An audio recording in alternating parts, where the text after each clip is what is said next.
नमस्कार। जरा सोचिए, एक विशाल चट्टान को एक भव्य मंदिर में बदलते हुए देखना। ये कोई कहानी नहीं है, बल्कि दक्षिण भारत के एक महान राजवंश की हकीकत है। जी हां, आज हम बात करने वाले हैं पल्लव राजवंश की।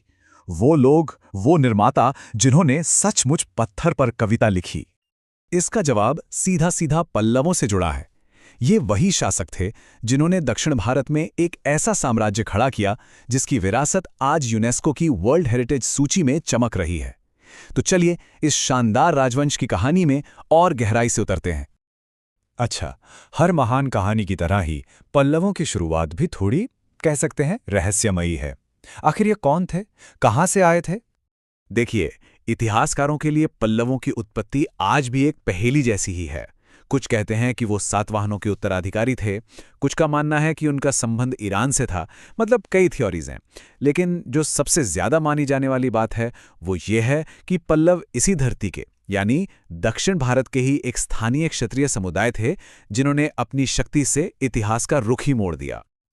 और उनकी राजधानी कांचीपुरम, वो सिर्फ एक शहर नहीं था, बल्कि शिक्षा और संस्कृति का एक धधकता हुआ केंद्र था। आप इसकी अहमियत का अंदाजा इसी बात से लगा लीजिए कि इसे दक्षिण का वाराणसी तक कहा जाने लगा था। यहीं से पता चलता है कि पल्लवों की सांस्कृतिक शक्ति कितनी जबरदस्त रही होगी। तो चलिए अब बात करते हैं उन महान शासकों की जिन्होंने पल्लव साम्राज्य को उसकी ऊंचाइयों तक पहुंचाया और एक स्वर्ण युग की शुरुआत की। तो इस कहानी के मुख्य किरदार कौन थे? सबसे पहले सिंहवर्मन प्रथम, जिन्होंने लगभग 275 ईस्वी में इस वंश की नींव डाली। फिर आए महेंद्र वर्मन प्रथम, एक कला प्रेमी राजा जिन्होंने वास्तुकला की उस महान परंपरा की शुरुआत की जिसके लिए आज हम पल्लवों को जानते हैं।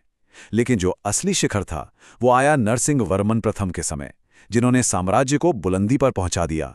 और हाँ, हर कहानी के अंत की तरह अपराजित वर्मन, वो इस वंश के अंतिम शासक साबित हुए। अब देखिए, दक्षिण भारत पर कौन राज करेगा, इसका फैसला एक महासंग्राम से होना था। एक तरफ थे पल्लव और दूसरी तरफ उनके सबसे बड़े प्रतिद्वंद्वी चालुक्य। ये दो महाशक्तियों की सीधी टक्कर थी, जिसका नेतृत्व कर रहे थे दो महान योद्धा, पल्लव राजा नरसिंह वर्मन प्रथम और चालुक्य सम्राट पुलकेशन द्वितीय। और इस महासंग्राम का नतीजा वाकई शानदार था। नरसिंह वर्मन प्रथम ने सिर्फ पुलकेशन द्वितीय को युद्ध में हराया ही नहीं, बल्कि वो उनकी राजधानी वातापी में घुस गए और उस पर कब्जा कर लिया। ये एक, जिसे कहते हैं, ऐतिहासिक जीत थी। और इसी जीत के बाद उन्होंने गर्व से वातापी कोंडा की उपाधि धारण की, जिसका मतलब होता है वातापी का विजेता। लेकिन युद्ध और विजय से भी परे पल्लवों की जो असली पहचान है वो है उनकी कला। उन्होंने पत्थरों पर ऐसी कविता लिखी जो आज भी पूरी दुनिया को हैरान कर देती है। पल्लवों ने तो मंदिर बनाने की कला में जैसे क्रांति ही ला दी थी। सोचकर देखिए, शुरुआत हुई चट्टानों को काटकर गुफा मंदिर बनाने से, फिर वो और आगे बढ़े और एक ही विशाल चट्टान को तराशकर पूरा का पूरा मंदिर खड़ा कर दिया। इसी को कहते हैं मोनोलिथिक आर्किटेक्चर। और बात यहीं खत्म नहीं हुई। आखिर में उन्होंने ईंट पत्थर से विशाल स्ट्रक्चरल मंदिर बनाने में भी महारत हासिल कर ली। उनकी कला के कुछ बेहतरीन उदाहरण तो आज भी हमारे सामने हैं, जैसे महाबलीपुरम के पंचरथ, जो असल में रथ हैं ही नहीं बल्कि एक ही पत्थर से बने मंदिर हैं, या फिर समुद्र की लहरों को चुनौती देता हुआ शोर मंदिर और कांचीपुरम का भव्य कैलाशनाथ मंदिर। ये सब पल्लव कला के वो बेजोड़ नमूने हैं जो समय को मात देकर आज भी पूरी शान से खड़े हैं। तो पल्लव सिर्फ महान निर्माता ही नहीं थे, उन्होंने दक्षिण भारत की संस्कृति, धर्म और अर्थव्यवस्था, इन सब पर अपनी गहरी छाप छोड़ी। उनकी संस्कृति कई मजबूत स्तंभों पर खड़ी थी। जैसे धर्म की बात करें तो उन्होंने हिंदू धर्म और ख़ास तौर पर भगवान शिव की उपासना को बहुत बढ़ावा दिया। साहित्य के क्षेत्र में देखिए तो संस्कृत और तमिल दोनों भाषाएं उनके दरबार में फली फूलीं। और उनकी इकॉनमी, वो सिर्फ खेती पर नहीं बल्कि समुद्री व्यापार पर भी टिकी थी, जिसके तार दक्षिण पूर्व एशिया तक जुड़े हुए थे। लेकिन जैसा हर महान साम्राज्य के साथ होता है, पल्लवों का भी पतन हुआ और एक नई शक्ति का उदय उनके अंत का कारण बना। इतिहास का पहिया अब घूम रहा था।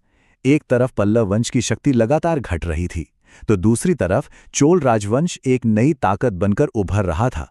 ये सत्ता के बदलने का, पावर शिफ्ट का वो निर्णायक मोड़ था जहां आखिरी पल्लव राजा अपराजित वर्मन का सामना एक बहुत ही महत्वाकांक्षी चोल शासक आदित्य प्रथम से हुआ। और फिर आया साल 897 ईस्वी, जब चोलों ने पल्लवों को निर्णायक रूप से हरा दिया। बस यही तारीख पल्लव शासन के अंत का प्रतीक बन गई। तो क्या साम्राज्य खत्म होने से सब कुछ खत्म हो गया? बिल्कुल नहीं। भले ही उनका साम्राज्य समाप्त हो गया, लेकिन उनकी विरासत आज भी जिंदा है और हम सबको प्रभावित करती है। तो आखिर पल्लवों की असली विरासत है क्या? उन्होंने उस द्रविड़ वास्तुकला की नींव रखी जो आज पूरे दक्षिण भारत की पहचान है। उन्होंने तमिल संस्कृति, साहित्य और धर्म को दुनिया के नक्शे पर एक नई पहचान दी।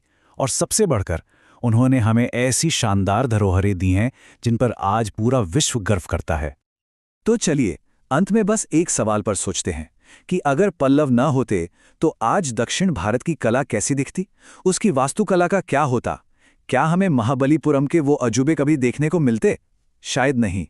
उनकी विरासत वो आज भी उन्हीं पत्थरों में जिंदा है,